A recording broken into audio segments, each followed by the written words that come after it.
Okay, tupo na madam. Madam, unaitwa nani? Naitwa Grace. Grace. Topic ya kitu ni kubwa, ni juu ya tamthilia ambayo naamini inaenda kufanya poa sana katika anga za kimataifa.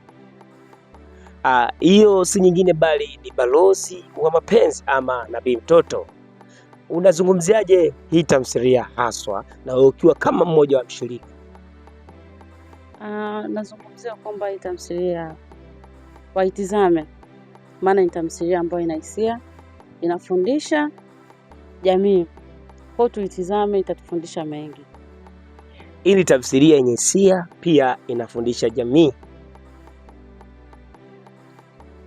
Kwa nini director ama mwandishi wa hii story pia alikuchora wewe kama madam, alafu mtu mmoja ambaye alifanya poa sana na Imani? Kwa nini?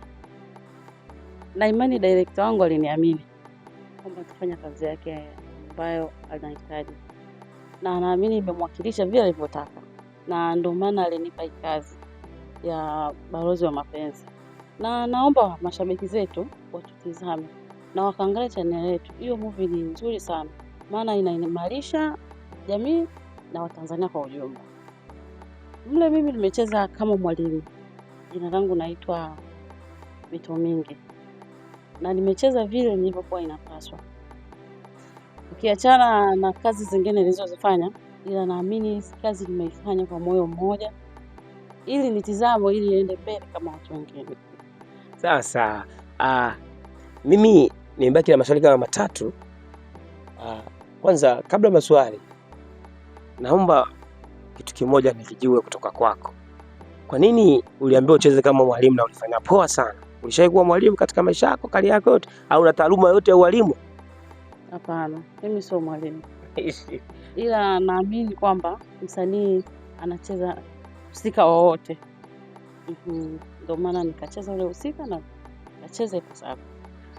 Labda niseme kitu kimoja, katika kategori zako zote na hisi uliburuza, ila mimi nilifanikiwa kuiona sini moja tu ambayo ilikuwa bomba na ulitisha sana, ila sitaki kuitaja kwanza. Nataka wewe useme sini hipi ambayo ulicheza nadhani yaani ukiambia hata urudi sasa uweze kucheza kama hivi kama vile unacheza.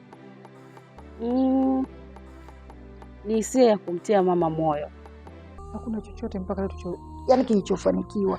Tunabaki tunazunguka tu, tunakwenda tunarudi, hata sielewi. Tutampata. Naamini tutampata, endelea kuomba Mungu. Afu pia niko na picha hapa. Naamini tukienda tukabandika hizi picha, tukabandika mtaa wote, tukabandika sokoni, naamini tutampata, tutaendelea kufurahi kama mwanzo. Kwa sababu mimi mwenyewe ni mama. Nilikuwa na hisia ya kulia kwa sababu nilipotelewa na mtoto. Hiyo ni sini yangu ngumu sana. Na ni sini hata sasa hivi ukiniambia nirudie, sidhani kama atakumbuka. Okay. Balozi wa Mapenzi, unaitazama kwa jicho gani sana hii tamthilia itafanya mapinduzi? Maana kuna tamthilia na hizi zina trendi sana, lakini hii baba unaitazama kwa jicho gani?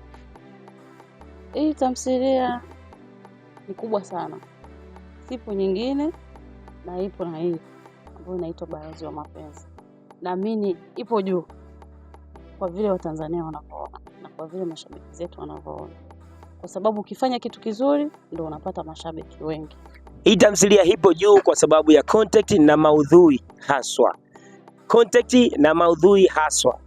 Ndio maana anasema iko vizuri. Hata mimi naamini namba zinapita hapo, utatuma comment ili kuulizia utaanza kuipata kuanzia lini katika YouTube channel ambayo ni Swahiba Film.